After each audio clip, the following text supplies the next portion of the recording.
ইফতারি সামনে রেখে দোয়া কবুল হয়। বিশ্বাস হয়? কি সামনে রেখে? সামনে ইফতারি।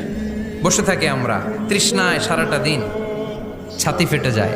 আল্লাহ দেখে, দেখতে দেখতে আল্লাহর একটা সফট কর্নার তৈরি হয়। এটাই সুযোগ কাজে লাগানোর, ঠিক কিনা? মুমিন ঝুপ বোঝে কোপ মারে, সময় মতো কাজ করে, ঠিক কিনা? আল্লাহ তখন ফেরেশতাদেরকে জিজ্ঞেস করে, এই ঘটনা কি? খায় না যে? খায় না কেন? আল্লাহ রোজা রাখছে। এগুলো কি? রো আফজা, পেঁয়াজ, আলুর চপ, বেগুনি, মুরগির রান খায় না। খায় না কেন? ওরা যে ক্ষুধার্ত, আল্লাহ আপনার ভয়ে। তাই কি চায়? আল্লাহ আপনার কাছে ক্ষমা চায়, ক্ষমা চায়। আল্লাহ রহমতের দরিয়ায় জোশ খেলে যায়। আল্লাহ তখন বলে, আমারে দেখছে নাকি ওরা? ফেরেশতারা বলে, না দেখে নাই। আমার জান্নাত জাহান্নাম দেখেছে? না দেখে নাই। আমারে না দেখে, জান্নাত জাহান্নাম না দেখে আমার এত ভয় করে। যাও, আজকের এই রোজার বিনিময়ে এখন বান্দা যা চাইবে সব কবুল করে নেব।